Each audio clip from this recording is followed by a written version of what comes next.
आज का टॉपिक है रिकॉर्डिंग ऑफ ट्रांजेक्शन पार्ट 15। इसमें हम देखेंगे अकाउंटिंग प्रोसीजर फॉर जीएसटी।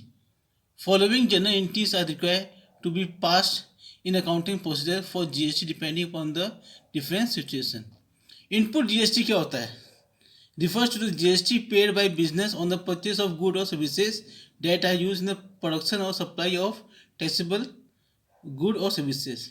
जब जब हम कोई चीज़ परचेज करते हैं तो इनपुट जीएसटी लगता है इसमें। फिर आउटपुट जीएसटी क्या होता है?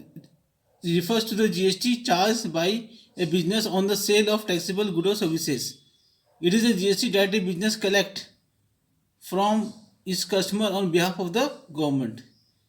ये बिजनेसमैन लोग जीएसटी रिसीव करते हैं जब सेल होती है गुड्स का।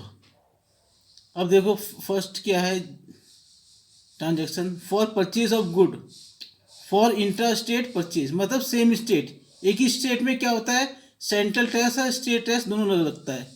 तो एंट्री देखो purchase account debit, input CGST account debit, input SGST account debit, to cash bank जब कैश परचेज कर रहे हैं, टू क्रेडिटर अकाउंट जब क्रेडिट परचेज कर रहे हो। अब दूसरी साइड देखो क्या लिखा है for inter state purchase across different state, मतलब एक स्टेट से दूसरे स्टेट में, और जो इंटर स्टेट था वो किसमें सेम स्टेट में। इसमें आईजीएसटी लगता है आईजीएसटी। तो एंट्री क्या होगी देखो purchase account debit, input IGST account debit, to cash bank जब कैश परचेज कर रहे हो, टू क्रेडिटर अकाउंट जब क्रेडिट परचेज कर रहे हो। ये तो पेज खत्म हो गया, दूसरा पेज देखते हैं।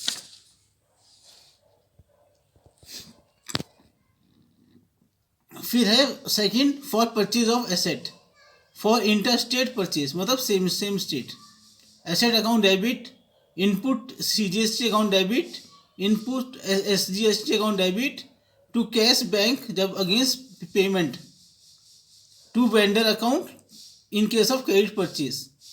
अब दूसरा केस है इसमें for interstate purchase assets account debit, input IGST account debit, to cash bank account against payment, to vendor account credit purchase. ये इंटरस्टेट में हो गया। फिर थर्ड है for sale of goods.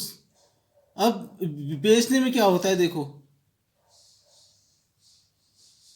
For interstate sale cash bank account debit, जब cash sale होता है तब ये कैश बैंक डेबिट होगा। डेप्टर्स कब डेबिट होगा जब क्रेडिट सेल होगा, कैश में नहीं होगा। To sale account, to output CGST account, to output SGST account, इसमें आउटपुट क्रेडिट साइड में आएगा। फॉर इंटरस्टेट सेल में क्या होगा cash bank account debit cash sale में, debtor account debit credit sale में, to sale account to output, इसमें IGST आ जाएगा इंटरस्टेट में। इंटरस्टेट मतलब ये होता है एक स्टेट से दूसरे स्टेट। फिर purchase return for purchase return, पहला केस है for return of interstate credit purchase, creditor account debit होगा, to purchase return, to input CGST, to input SGST, इसमें ऐसा होगा इंटरस्टेट क्रेडिट परचेज में। फिर सेकंड है for return of interstate cash purchase. अब यहाँ कैश परचेज हो रहा है, इसमें क्या होगा कैश बैंक अकाउंट डेबिट होगा, कैश परचेज रिटर्न है ये इस वजह से। To purchase return account, to input CGST, to input SGST, ये इंटरस्टेट है इस वजह से। For return of interstate credit purchase creditor account debit, to purchase return account, to input IGST लगेगा यहाँ पे, इंटरस्टेट है।